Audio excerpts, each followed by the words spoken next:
Amen, amen. Je vous salue au nom de Jésus et je vous prie de vous mettre. Je bénis le Seigneur pour la présence de chacun. Amen, amen. Merci d'être là. Merci d'avoir répondu présent. Et merci de commencer ce séminaire et aller avec jusqu'à la fin. Amen, amen.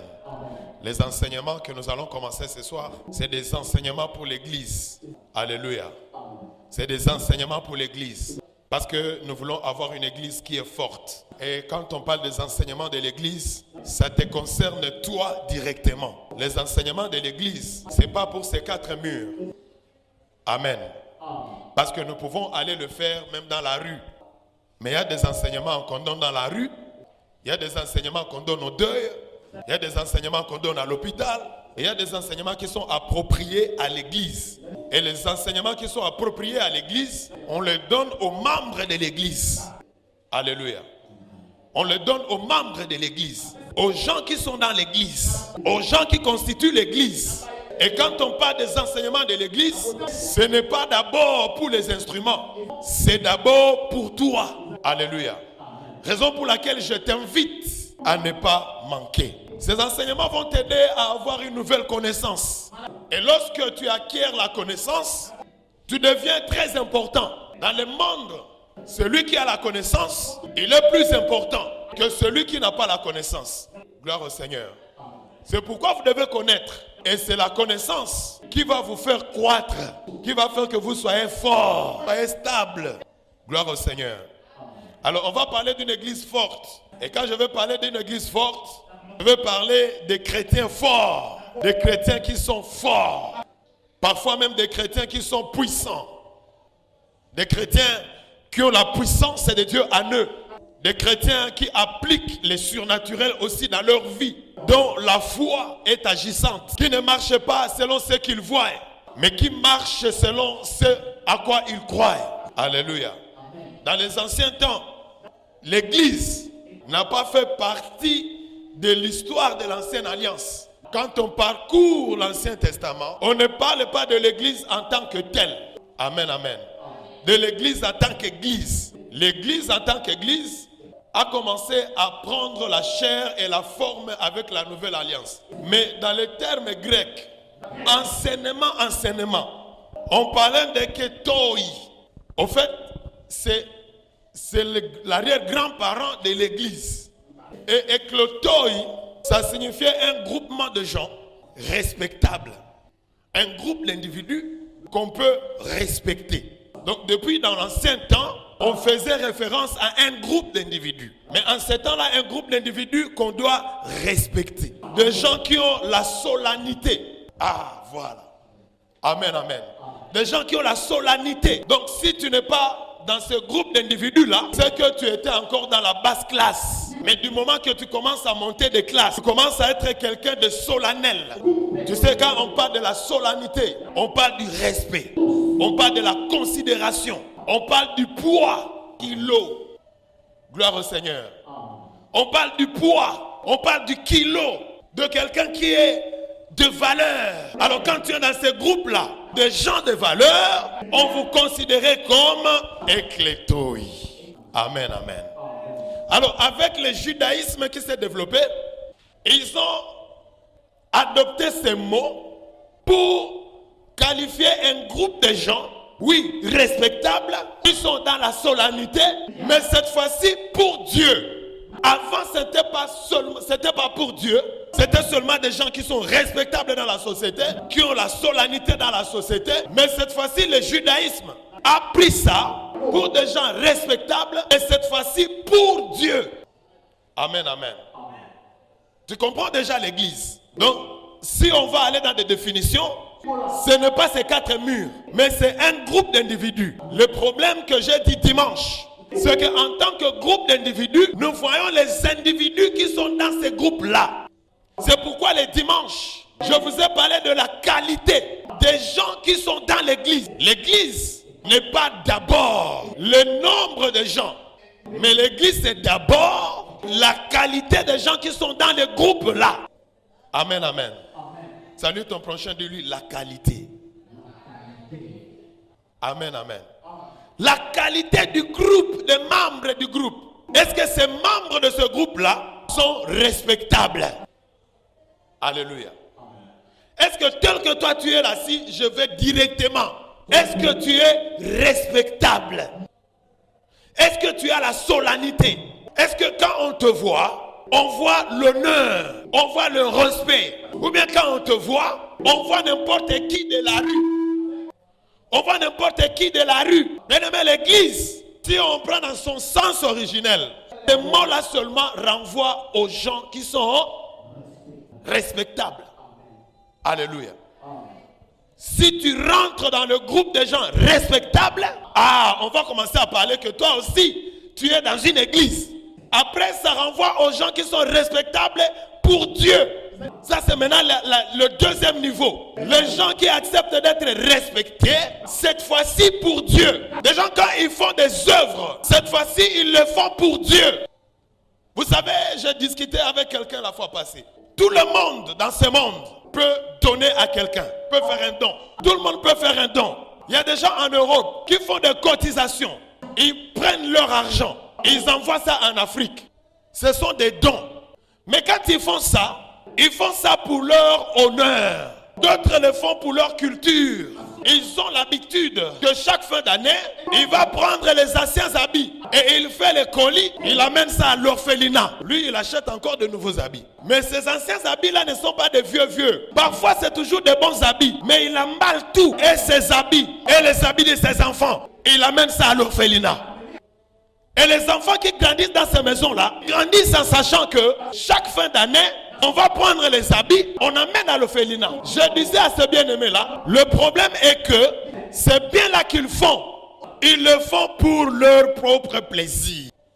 C'est la différence de quand c'est un enfant de Dieu qui le fait. Quand maintenant c'est un enfant de Dieu qui le fait, il ne le fait pas pour son propre plaisir, mais il le fait pour la gloire de son Dieu.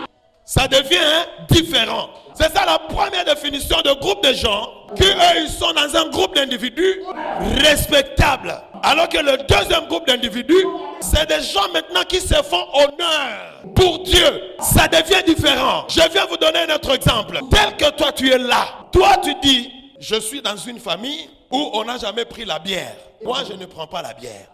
Si on te pose la question, tu vas dire chez nous, à partir de mon père, en allant vers mon grand-père, en allant vers mon arrière-grand-père, on ne prenait pas de l'alcool. Moi, je ne prends pas non plus. C'est différent de celui qui, quand il rencontre le Seigneur, il dit pour la gloire de mon Dieu, je ne vais pas prendre l'alcool. Ça devient différent. Vous deux, vous ne prenez pas. Mais toi, tu ne prends pas parce que c'est dans ta culture. L'autre ne prend pas pour la gloire de son Dieu. Deux choses différentes. Il y a des gens qui ne fument pas. Quand il ne fume pas, tu dis pourquoi tu ne fumes pas? Mais non, je ne peux pas fumer. Tu dis pourquoi? Il dit mais pourquoi je vais fumer? Alléluia. Tu ne fumes pas? Non, je ne fume pas. Pourquoi? Et lui il te dit mais pourquoi je vais fumer? C'est différent de l'autre qui, lui quand tu demandes, tu ne fumes pas. Il dit non, je ne fume pas. Pourquoi? Mon Seigneur, je ne veux pas. Ça devient différent. Alléluia. Et si vous voulez que je vous dise la différence est que celui qui ne fume pas pour Dieu, le fait de ne pas fumer, c'est un combat pour lui. Comme il ne fume pas, c'est un combat pour lui. C'est même un sacrifice. Parce que quand tu refuses de faire quelque chose pour la gloire de Dieu, c'est alors que la chose-là sera une preuve pour toi. Ça sera une preuve pour toi. Parce que ça sera maintenant comme la lutte. Je refuse de faire, mais le corps t'attire à le faire. Mais celui qui refuse pour lui-même, parfois il n'est même pas tenté de faire ça. Il n'est même pas tenté de le faire. Mais celui qui refuse de faire quelque chose, à cause de sa foi, ça devient directement un tiraillement. C'est pourquoi la Bible déclare qu'il y a un combat permanent entre la chair et l'esprit. Il y a un combat qui est comment? Permanent. Entre la chair et l'esprit. La chair te dit, moi aussi, je peux faire comme tout le monde. La chair te dit, profite de ton temps parce que tu es encore jeune. La chair te dit, toi aussi, Bukamikua, parce que tu es encore jeune. La chair, elle te montre que tout ça, c'est bon et c'est facile. C'est à ta portée. Toi aussi, tu peux le faire. Mais je vais te dire que l'esprit, lui, en toi, il va te dire, non. Tu ne peux pas faire ça. Un enfant de Dieu, l'Esprit de Dieu lui dira toujours, tu ne peux pas faire ça. Je vais aller maintenant très loin en te disant, frère, écoute-moi très bien. Tant que tu es à l'aise dans le mal, l'Esprit de Dieu n'est pas en toi. Bâche-toi, mais c'est ça la vérité. Tant que tu es à l'aise de quitter chez toi, à l'aise de quitter ta maison, et tu pars quelque part sur la route, tu commences avec le coca pour tromper les gens. Tu prends d'abord le coca pour tromper les gens. Maintenant à 19h, comme il commence à faire noir, là tu dis ici, personne ne me voit. Tu dis amenez-moi le 1 de Malili. Et tu es à l'aise. Et il n'y a aucun esprit qui te dit que ce que tu veux faire là, ce que tu veux faire là, Dieu n'est pas d'accord. Tu n'es pas encore sauvé. Ceux qui sont sauvés, même pour sortir de la maison, dès qu'ils commencent à sortir, l'esprit commence à se battre. Je pars, je reste. Je pars, je reste. Ah, je reste. Ah, alléluia. L'esprit est en train de faire quoi?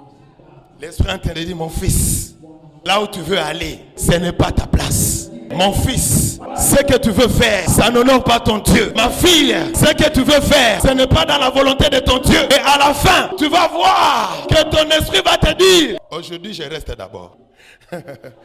Alléluia. L'esprit va te dire, aujourd'hui je reste d'abord. Tu as entendu la voix de l'esprit. Tu as entendu la voix de l'esprit. C'est pourquoi la Bible déclare, marchez selon l'esprit et vous n'accomplirez pas les désirs de la chair. Ça veut dire que tout être humain, en toi, il y a les désirs de la chair. On est ensemble. En toi, il y a le désir de la chair. Toi aussi tu veux faire comme tout jeune. Toi aussi tu veux aller là où tous les jeunes vont. Il y a le désir de la chair. Mais si tu es conduit par l'Esprit de Dieu, la Bible déclare que tu n'accompliras pas le désir de la chair. Il y aura le désir de la chair en toi, mais l'Esprit ne va pas te permettre de le faire. Gloire au Seigneur. Est-ce qu'on est ensemble? Donc c'est un peu ça. L'église, c'est un groupe maintenant de gens qui, eux, ils sont respectables, cette fois-ci pour la gloire de Dieu. Tous ceux qui sont dans ce groupe-là, c'est des gens qui veulent marcher. Tout ce qu'ils font, ils le font pour la gloire de Dieu. Quand ils sortent pour aller au travail, ils disent je pars au travail pour la gloire de mon Dieu. Quand ils mangent, même pour manger, ils mangent pour la gloire de Dieu. Quand il est dans sa chambre, en train de s'habiller, de se regarder dans le miroir, il se regarde et dit waouh, Dieu m'a créé beau. Alléluia. Donc il vit pour la gloire de Dieu. Gloire au Seigneur. Salut ton prochain, dis-lui, est-ce que tout ce que tu fais c'est pour la gloire de Dieu? Amen, amen. Et là, quand on parle de ces groupes de gens comme ça, ils ont des définitions. Ces groupes de gens-là, on peut l'appeler l'église de Dieu. Parce que c'est des gens qui, eux, pour leur vie, tout ce qu'ils font, c'est pour la gloire de Dieu. Il ne fait rien pour sa propre gloire. Il ne fait rien pour se faire voir. Parce que dans l'église, si tu arrives pour te faire voir, pour montrer que toi tu as de beaux habits, pour montrer que toi tu connais chanter, montrer que toi tu connais prêcher, ça pour toi ce n'est plus une église. À l'église, on ne va pas là-bas pour se faire voir. Même si tu connais pour la gloire de Dieu. Même si tu le fais pour la gloire de Dieu. Tu ne peux pas être dans l'église pour nous prouver. Salut ton prochain de lui, tu n'as rien à nous prouver. Tu vas nous prouver quoi? Parce que tu es quoi? C'est seulement l'orgueil qui t'anime toi seul là. Mais pour un enfant de Dieu qui vit pour la gloire de Dieu, il sait que tel que moi je suis là, je ne suis rien. Donc tout ce que je peux être, c'est seulement pour la gloire de Dieu.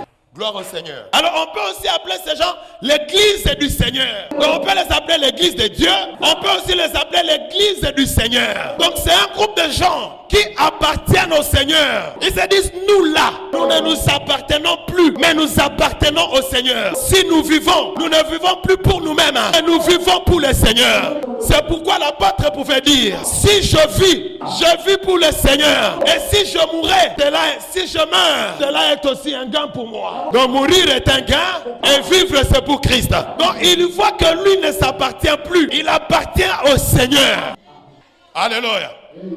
Il appartient au Seigneur. Et je vais déjà sauter très loin en vous disant, celui qui appartient au Seigneur, écoutez ça très bien, celui qui appartient au Seigneur, il sait que j'appartiens au Seigneur. Moi tout ce que je suis, j'appartiens au Seigneur. Et tout ce que j'ai appartient au Seigneur. Alléluia. Salue ton voisin, dis-lui, tout ce que tu as, c'est pour le Seigneur. Ah, je ne sais pas si c'est vrai maintenant. Gloire au Seigneur. Tout ce que je suis pour le Seigneur. Et tout ce que j'ai, c'est pour le Seigneur. Mais il y a des gens qui disent que moi je suis dans l'église. Moi j'appartiens au Seigneur. Oh Seigneur, je suis à toi. Oh moi Seigneur, sans toi je suis rien. Il dit qu'il appartient au Seigneur, mais sa poche n'appartient pas au Seigneur. Ah, sa poche n'appartient pas au Seigneur.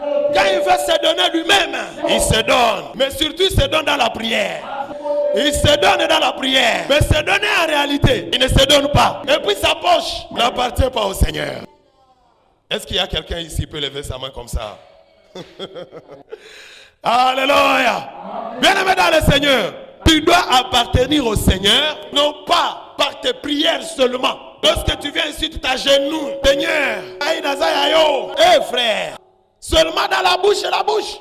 Mais ton temps n'appartient pas au Seigneur. Ton temps déjà, ton temps n'appartient pas au Seigneur. Ton argent n'appartient pas au Seigneur. Ton téléphone n'appartient pas au Seigneur. Alléluia. Ton téléphone c'est à toi. Il y a des bêtises dedans. Mais quand on partage ce qui concerne la parole de Dieu, on ne partage pas. Mais quand on partage seulement les blabla, là, déjà statut, paf. Déjà dans les groupes, paf. Alléluia. Gloire au Seigneur. Est-ce que ton téléphone sert le Seigneur? Vous savez quoi? Ose seulement aller sur Facebook. Écris seulement. Moi, je fais toujours ces expériences-là. Écris seulement. Jésus est vivant et revient bientôt. Mon frère, si tu as beaucoup de j'aime, les gens qui vont cliquer sur j'aime là, sur like, 3 j'aime. Et les 3 j'aime là, c'est mon premier j'aime moi-même. Alléluia. Quand tu regardes, tu dis, même commentaire, 0, même à main à pamba, rien. J'aime, rien. Les gens passent. Mais écrit seulement une bêtise ou bien une blague quelconque. Écrit seulement sur Facebook, un chien à bulot. Vous voyez ça ne veut rien dire. C'est inutile. Mais écrit seulement comme ça. Tu vas voir d'abord les j'aime. J'aime. 200 j'aime. Quand tu es dans les commentaires, premier commentaire, what? Oui, c'est ça. Je vous dis c'est comme ça. Le premier commentaire, quelqu'un a écrit what? L'autre a écrit oh. Et puis tu regardes à la fin de la journée, 49 commentaires. Alléluia. Mais toi qui as écrit quelque chose d'important, 3 j'aime. Salut ton prochain, dis-lui, est-ce que ton téléphone sert le Seigneur? Gloire au Seigneur. Alors, l'église, ça c'est la 3e définition. On est seulement en train d'aller. Aujourd'hui, c'est les introductions. L'église, maintenant, dans la nouvelle alliance, les chrétiens ont pris le mot, toujours en grec, et ils l'ont développé, on l'a appelé ecclésia. Et en français, Nalingala.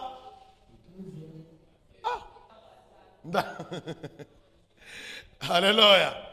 Non, papa David a un bon mot lingala. Et Tonga Yakolo. Wow. Assemblée de Dieu.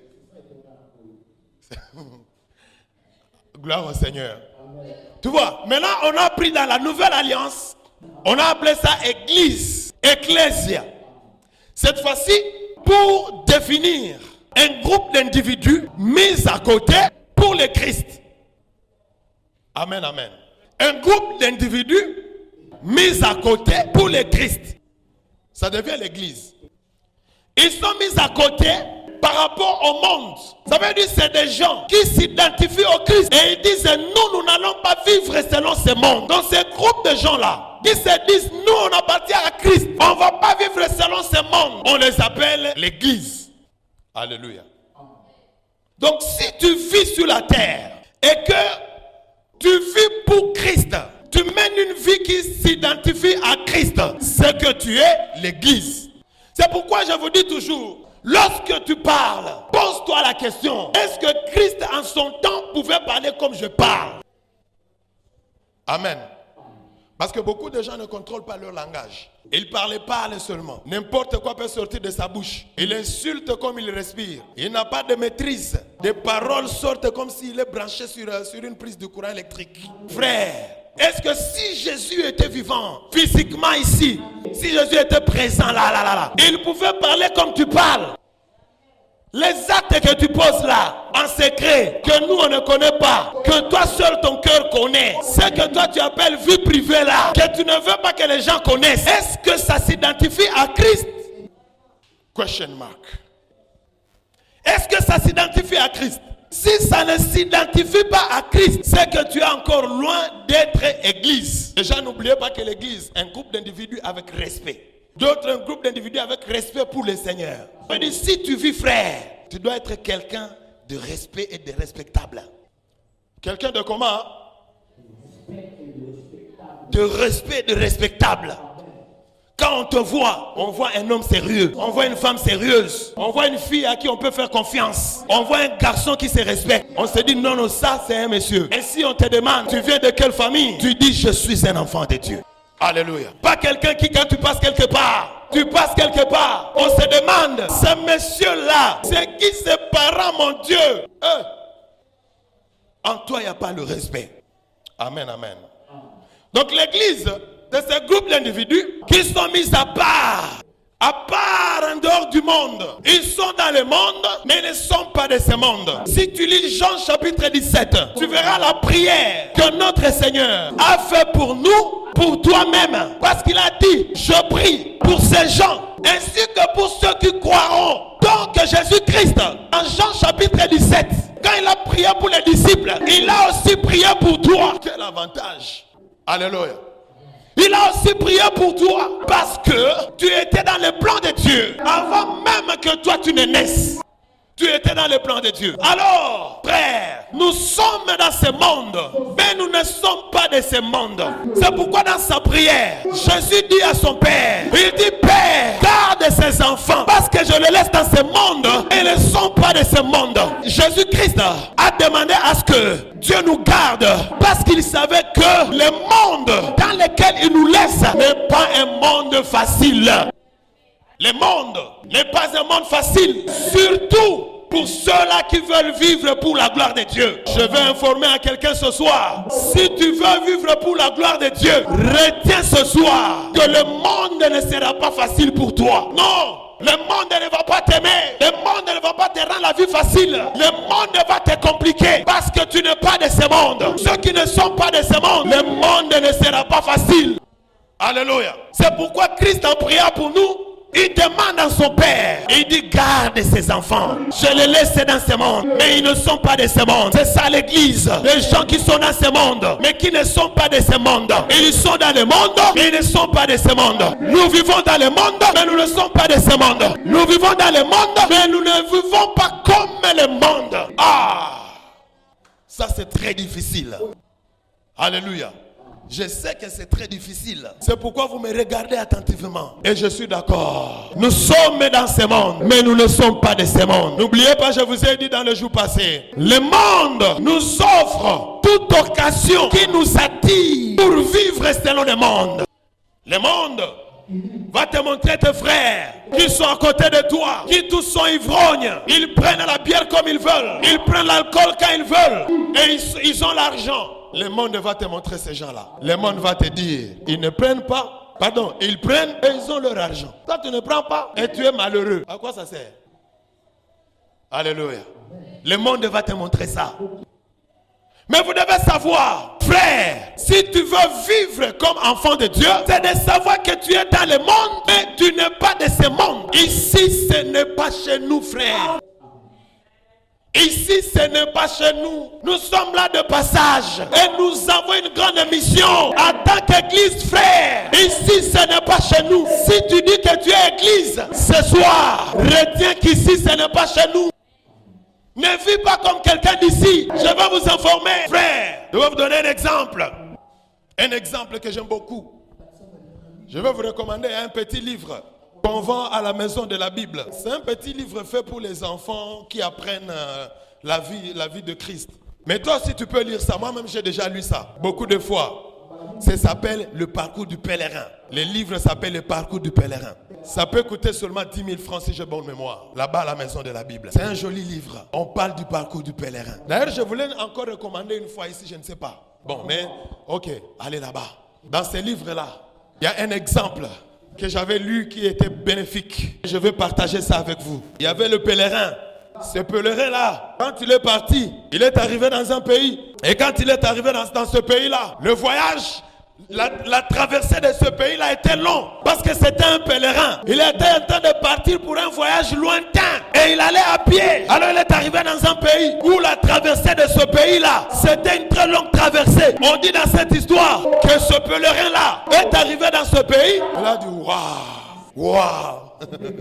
Gloire au Seigneur. J'ai beaucoup marché. J'étais même déjà fatigué. Oh là là, laissez-moi me reposer un peu. Et en voulant se reposer, il a vu des filles. Les filles de ce pays qui sont passées. Il s'est dit, comment je ne peux pas me marier ici? Il voulait s'engager. Et quand il voulait s'engager, l'esprit lui a dit, si tu t'engages, tu ne vas plus quitter ce pays. Parce que tu vas te marier ici. Ne t'engage pas. Nzambe, mon Dieu, ok, ça va. Il a continué à vivre. Il a continué à vivre. Il a vu un groupe d'individus qui sont venus vers lui, qui parlaient français comme lui, qui lui rassemblaient et qui étaient de ce pays-là. Ils se sont ouverts. Ils sont dit, frère, on ne connaît pas, tu viens d'où? Mais tu es notre frère. Viens te joindre à nous. Sois notre ami. Le jour où tu voudras partir, tu partiras. Il est parti avec ces gens-là. Et arrivé là où il s'était, il a trouvé qu'il menait une vie heureuse. Il buvait. Ils dansaient, ils étaient contents, ils oubliaient que la vie a une fin. Alors l'esprit lui a dit, monsieur le pèlerin, le groupe dans lequel tu es là, ça va te distraire, tu vas oublier que tu es voyageur. Il s'est retiré de ce groupe, il est encore rentré dans sa chambre. Il a dit, Seigneur, finalement, je vais vivre comment? Je vais me marier, ce n'est pas possible. Je vais avoir des amis, ce n'est pas possible. Et l'esprit lui a dit, mon ami, toi tu n'es qu'un pèlerin. Pourquoi tu veux rester ici longtemps? Continue ta route. Alléluia.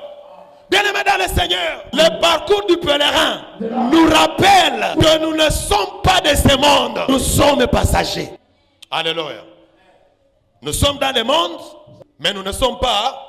Et pour terminer ce paragraphe-là, le monde ne demeurera pas. Frère, le jour où tu vas commencer à prier, de vrai, le monde ne va pas t'aimer. Je vais t'informer ce soir que ceux qui prient de vrai, ils ne sont pas aimés de ce monde. Si tu es le seul à prier dans ta famille, on va te combattre. Le monde ne va pas t'aimer. Alléluia.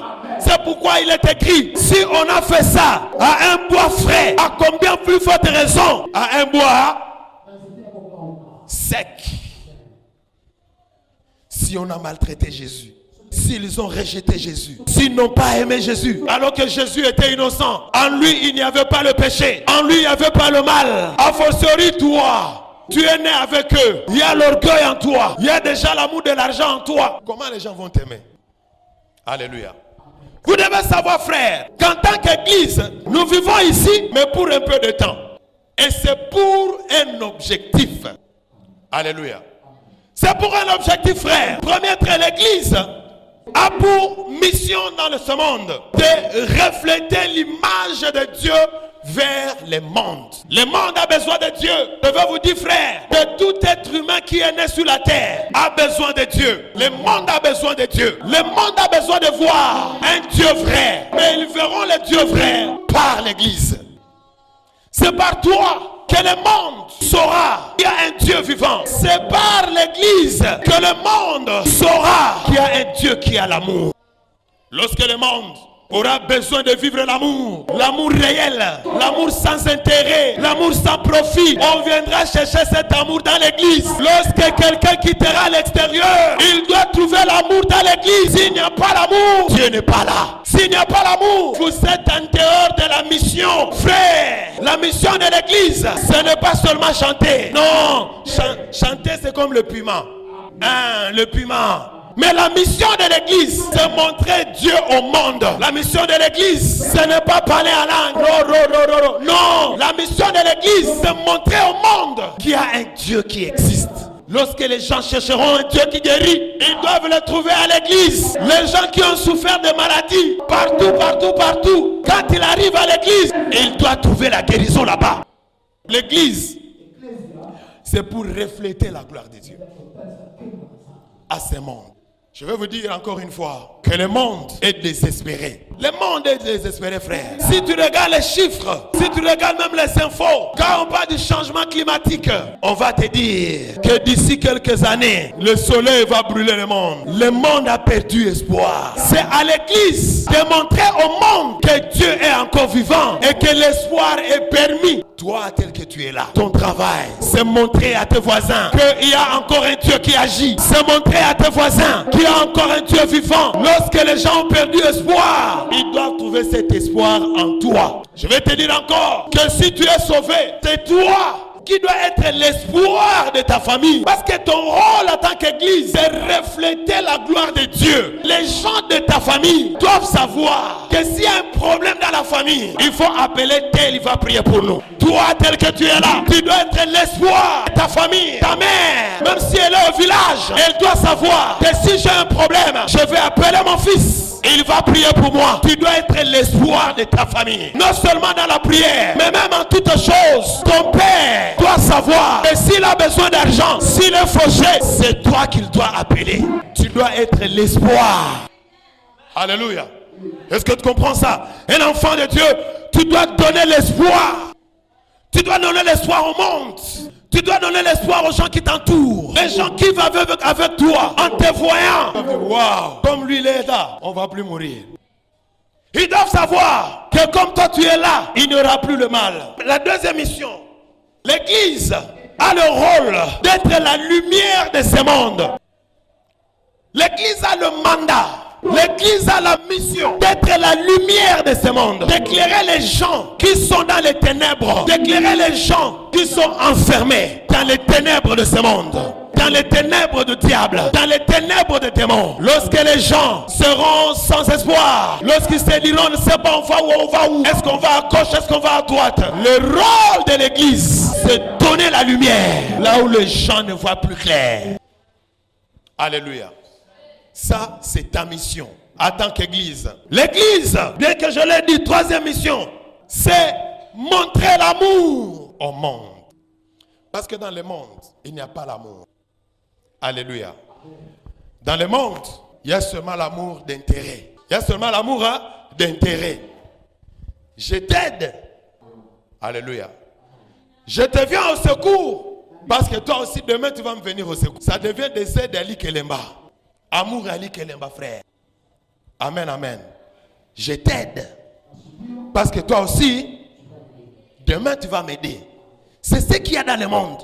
Dans le monde, si tu n'as rien à donner au monde, le monde ne te donnera rien. Si tu n'as rien à apporter au monde, le monde ne t'apportera rien. C'est pourquoi dans le monde, on a créé le système qu'on appelle le capitalisme. Le capitalisme, c'est les gens qui vivent autour de propres intérêts. On a appelé ça encore gagnant-gagnant. Tu gagnes, je gagne. Si je n'ai rien à gagner chez toi, on appelle ça comment? Gagnant-gagnant. Tu gagnes, je gagne. Je gagne, tu gagnes. Mais si toi tu gagnes, moi je ne gagne pas. Non. C'est ça dans le monde. Alors que l'église doit montrer au monde l'amour que Dieu a pour le monde. L'amour que Dieu a pour nous. Christ nous a aimés. Même si on était pécheurs. Et jusqu'aujourd'hui, nous ne sommes pas de saints. Nous ne sommes pas de parfaits. Mais Christ continue à nous aimer. Amen. Vous êtes fâchés parce que j'ai dit que vous n'êtes pas de parfaits. Amen, amen. Malgré ta condition là, l'orgueil que tu as, l'argent, le coût c'est à l'argent que tu as. Tu vois, malgré tout ce que toi, tu te connais bien, malgré tout ce que toi tu es, Christ continue à t'aimer. La Bible dit, lorsque nous étions pécheurs, Christ est mort pour nous. Alléluia. Donc il continue à t'aimer dans cette condition-là. Et c'est comme ça que nous devons montrer au monde que Christ nous a aimés sans condition. Nous aussi nous pouvons les aimer. Nous pouvons montrer au monde. Et l'église, nous pouvons nous aimer nous sans intérêt. Alléluia. Est-ce qu'on s'entend bien? L'église, s'il n'y a pas l'amour, là je te parle à toi individuellement. Je te parle à toi individuellement. Si en toi il n'y a pas l'amour, l'amour vrai, où tu dois aimer la sœur qui est à ton côté, c'est que tu es encore très loin, très loin, très loin. Mes deux filles Florence, Flore et Florence. Si vous deux là, vous ne vous aimez pas pour rien, dans intérêt, c'est que là vous êtes encore très loin. L'amour, ma fille, c'est aimer ta sœur pour rien. Si on te dit pourquoi tu l'aimes, oh, mais c'est ma soeur seulement. Mais oui, c'est suffisant pour que tu l'aimes. Pourquoi tu l'aides? Mais Mais c'est mon frère. Depuis quand? Mais oh papa, toi aussi. C'est mon frère. C'est suffisant. Dans l'église, on doit s'aimer parce que Christ est déjà en nous. Si en toi il n'y a pas l'amour pour ton frère, tu as déjà un problème. La Bible déclare, on saura que vous êtes mes disciples lorsque vous allez vous aimer les uns. Alléluia. Salut ton prochain de lui. Pourquoi tu ne m'aimes pas? Ah, vous voyez, je pose la question. Dis-lui encore, pourquoi tu ne m'aimes pas? Hein? Dis-lui, qu'est-ce que je t'ai fait, Seigneur? Qu'est-ce que je t'ai fait, frère? Salut le frère là. Dis-lui, qu'est-ce que je t'ai fait?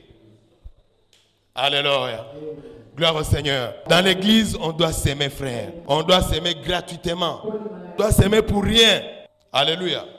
On doit s'aimer comme ça. C'est comme ça que le monde saura que nous sommes les enfants de Dieu. Je vous ai dit ceci dans le passé. L'amour dans l'église, c'est dire, mon frère, quand tu apprends que je suis un problème, mon problème devient directement ton problème. Il ne faut pas commencer à dire, oh non, ça ne me concerne pas. Ça te concerne. Salut ton prochain de lui, ça te concerne. Alléluia. Les problèmes du frère te concernent. Il ne faut pas avoir un cœur dur comme si tu n'as pas les yeux. Non, ça te concerne. Toi, tu vois le frère, il vient à l'église tous les jours avec une chemise déchirée ici. Et toi, tu dis, ce frère, ces derniers jours, il est dans les épreuves. Hein? Oh, maman, ton travail, c'est quoi? Prends la chemise de ton mari, repasse ça très bien. Mets un peu de parfum, même un peu de boules là qui sentent bien. Les boules là qui sentent bien là. Hein? Tu mets ça, tu peux même taper ça, tu peux même écraser ça. Oui, c'est comme ça que nous on faisait. Tu écrases ça bien. Ça devient comme un peu comme la poudre. Mets seulement la poudre là dedans dans la chemise. Et puis quand ton mari revient du travail, tu lui dis, papa, l'esprit m'a touché de prendre tes deux chemises ici. Je vais donner à frère Peter. Alléluia. C'est ça l'amour. Il ne faut pas voir le frère, il est comme ça, pour toi commence à dire, oh non, le frère ici, il est éprouvé, il est dans des épreuves. Épreuve, et toi, tu fais quoi dans l'église? Oh non, le frère ici, il maigrit beaucoup, c'est comme s'il n'a plus l'argent. C'est comme s'il mange seulement go unique. Le frère là est en train de faire les sifflets comme s'il mange go unique. Ok, go unique. Et toi, tu es dans l'église. Tu fais quoi dans l'église? Alléluia. Tu fais quoi dans l'église? Les habits, regarde, surtout les mamans. Les mamans, une valise, les habits. Une valise, les habits. Troisième valise, elle ne sait même plus comment fermer même. Les habits. Quand elle veut venir à l'église dimanche, depuis qu'elle a commencé à chercher l'habit, ce n'est pas qu'elle n'a pas un habit. Elle prend d'abord ça. Ah, ça fait 4 mois, je n'ai pas porté. Ce n'est plus à la une. Hein. Elle prend, elle met de côté. Elle prend l'autre. Elle dit, ça j'ai porté l'autre dimanche passé. Bon, je laisse cette valise. Elle prend l'autre valise. Ça, je porte ça. Elle met, ça ne lui convient plus. Elle met encore à côté. 46 minutes. Maman, tous les habits là, tu vas faire quoi avec? Si tu es à côté d'une maman du lycée, ces habits là, ça va faire quoi? Ça va faire quoi, maman? Prends, repasse bien. Mets cette boule là où tu as du parfum, tu fais un peu.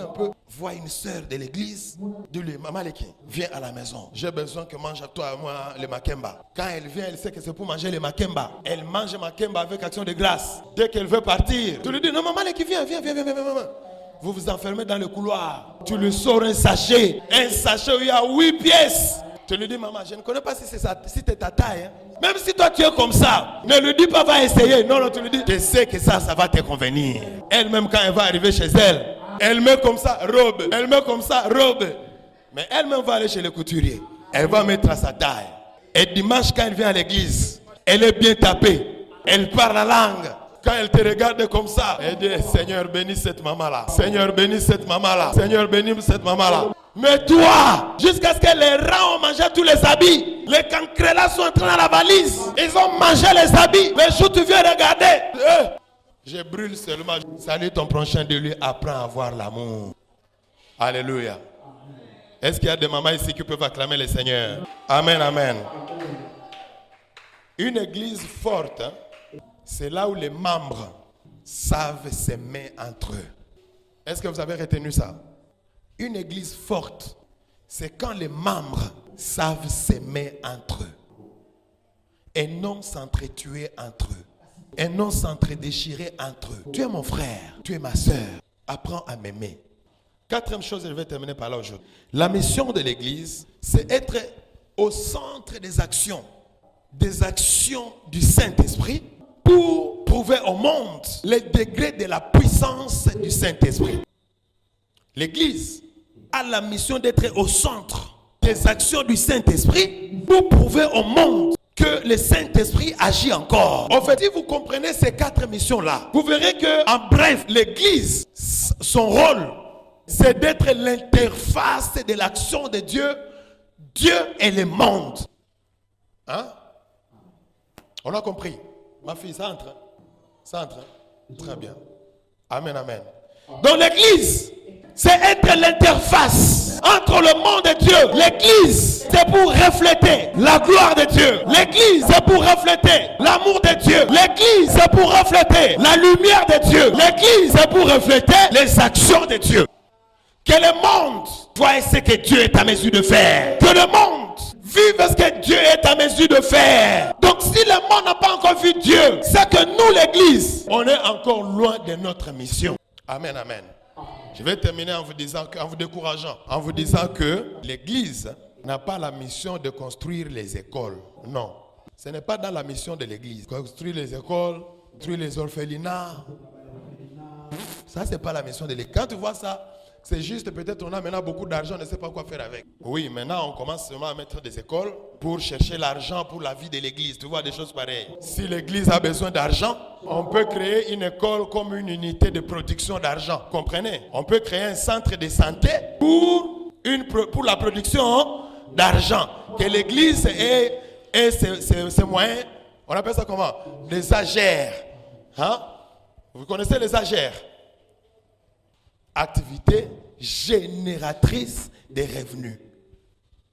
Hein? Activité génératrice de revenus.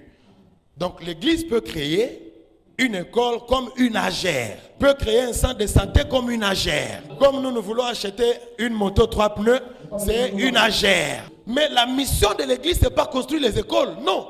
Vous ne pouvez pas dire, oh non, nous, notre mission, construire les écoles. Vous êtes loin de la mission de l'église. Oh non, construire les centres de santé. Non. Les centres de santé, Jésus ne nous a pas dit construire les centres de santé. Jésus a dit, allez.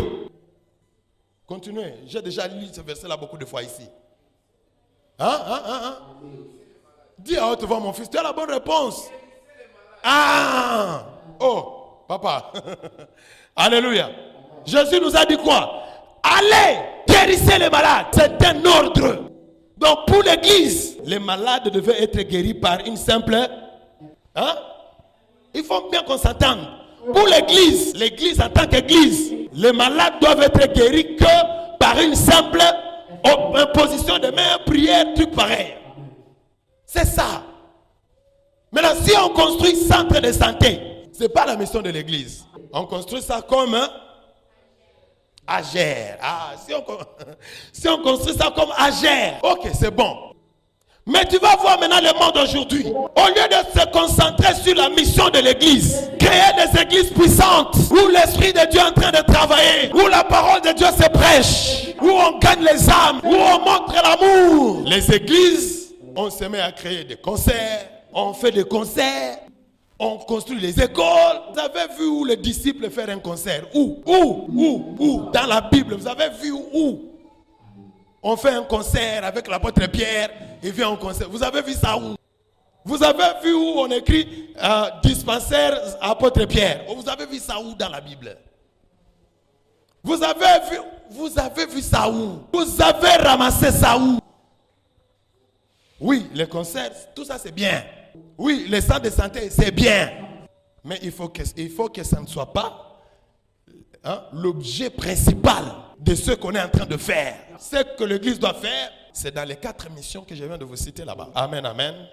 Que Dieu te bénisse et qu'il bénisse sa parole. Amen, amen. Est-ce que tu peux acclamer le Seigneur? La première annonce, c'est Jésus est Seigneur. Jésus est vivant. On peut acclamer le Seigneur. Amen, amen. Que Dieu te bénisse. Je te prie de te mettre. Vendredi, on sera là pour la suite de ces enseignements. Il ne faut pas manquer. C'est vraiment des enseignements qui vont te donner...